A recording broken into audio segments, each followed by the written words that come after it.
देखिए, तालिबान के पास वर्तमान में एयर डिफेंस के लिए कोई आधुनिक और समर्पित सिस्टम मौजूद नहीं है। अफगानिस्तान पर कब्जे के बाद तालिबान ने अमेरिकी सेना द्वारा छोड़े गए कुछ पुराने हथियारों और उपकरणों को अपने कब्जे में लिया था, लेकिन इनमें से कोई भी उपकरण एयर डिफेंस के लिए प्रभावी नहीं है। वहीं दूसरी तरफ अफगानिस्तान में कुछ स्टिंगर मिसाइलें हो सकती हैं, जो हेलीकॉप्टर या छोटे विमानों के खिलाफ कारगर हो सकती हैं, लेकिन ये अत्यधिक सीमित हैं और तालिबान के पास इनकी संख्या भी बहुत कम है। कुल मिलाकर तालिबान के पास वर्तमान में कोई ऐसा मजबूत एयर डिफेंस सिस्टम नहीं है जो पाकिस्तानी फाइटर जेट्स या ड्रोन के हमलों को रोक सके। इसी कारण वो रूस से एयर डिफेंस सिस्टम की मांग कर रहा है। अब आपका सवाल होगा कि रूस तालिबान को कौन सा एयर डिफेंस सिस्टम दे सकता है। तो देखिए, रूस के पास कई अत्याधुनिक एयर डिफेंस सिस्टम हैं, जिनमें S-500, S-400 और S-300 मौजूद हैं, जो लंबी दूरी की हवाई खतरों को मार गिराने में सक्षम है, लेकिन इनकी कीमत काफी ज्यादा है, इसलिए तालिबानी इन्हें नहीं ले पाएगा। हालांकि रूस के पास मध्यम और कम दूरी तक मार करने वाले एयर डिफेंस सिस्टम भी मौजूद हैं, जैसे कि बुक M2, पंजशीर S1, तौर M2, जो फाइटर जेट्स, ड्रोन और क्रूज मिसाइलों तक को नष्ट करने में सक्षम हैं। इन्हीं तीनों में से तालिबान कोई एक लेना चाह रहा है। हालांकि तालिबान इस पूरे डील को बेहद गुप्त रखना चाहता है। माना जा रहा है कि तालिबान इस सौदे को गुप्त इसलिए रखना चाहता है ताकि अमेरिका नाराज ना हो, क्योंकि रूस और अमेरिका के बीच पहले से ही तनाव चल रहा है। ऐसे में अगर तालिबान रूस से हथियार खरीदेगा तो फिर उसे अमेरिका की नाराजगी झेलनी पड़ेगी। वहीं दूसरी तरफ रूस ने खुलकर तालिबान को समर्थन देना शुरू कर दिया है, जिसके कारण पाकिस्तान और अमेरिका बेहद परेशान हो गए हैं। रूस जल्द ही तालिबान को अपनी प्रतिबंधित आतंकी संगठनों की लिस्ट से हटाने वाला है।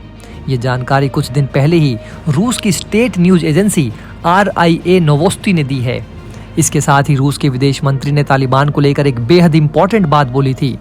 रूस के विदेश मंत्री सरगेई लावरोव ने बताया कि कजाकिस्तान ने हाल ही में तालिबान को आतंकी लिस्ट से हटा दिया है और रूस भी जल्द ही ये काम उठाने जा रहा है।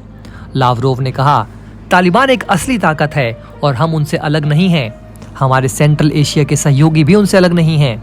ये फैसला अफगानिस्तान पर तालिबान के कब्जे के 3 साल बाद लिया जा रहा है।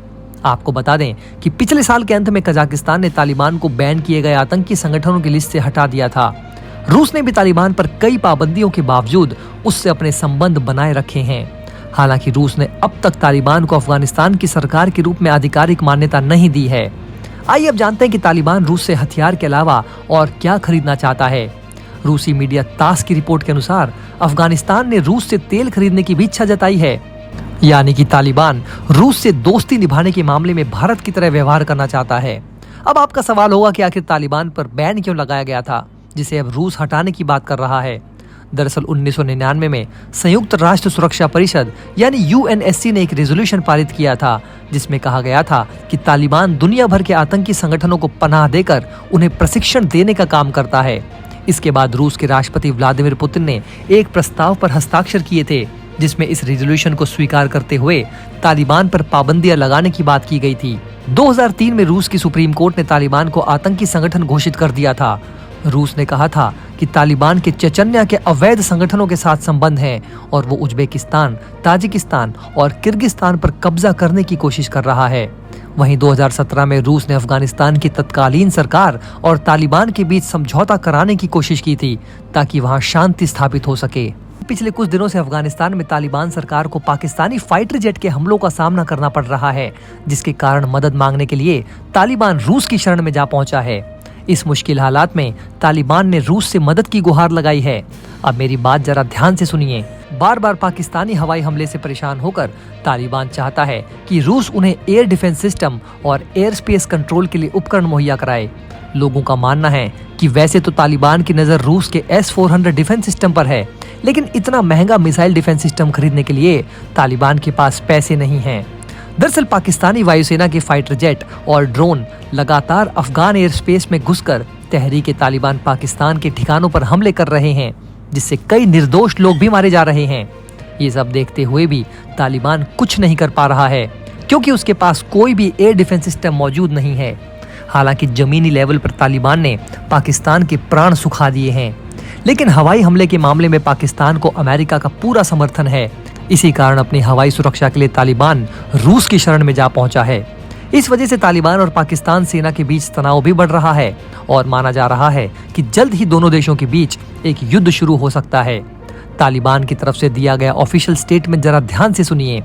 तालिबान के रक्षा मंत्रालय में लॉजिस्टिक डिपार्टमेंट के प्रमुख जनरल सैयद अब्दुल बाशिर ने रूसी समाचार एजेंसी तास से बातचीत में कहा कि तालिबान को अपनी सीमा की सुरक्षा के लिए रूसी हथियारों और उपकरणों की जरूरत है। उन्होंने कहा कि तालिबान भविष्य में रूस से एयर डिफेंस सिस्टम खरीदने की योजना बना रहा है, जिससे वो अपने देश की सुरक्षा और मजबूती से कर सकें। दोस्तों, अगर आप हमारे काम को पसंद करते हैं और हमारी खबरें आपको पसंद आती है तो हमारे इस चैनल को सब्सक्राइब किए बिना बिल्कुल भी मत जाइएगा। हमारे इस उभरते हुए चैनल को सपोर्ट कीजिए और आपका एक एक सब्सक्राइब हमारे लिए बहुत मायने रखता है।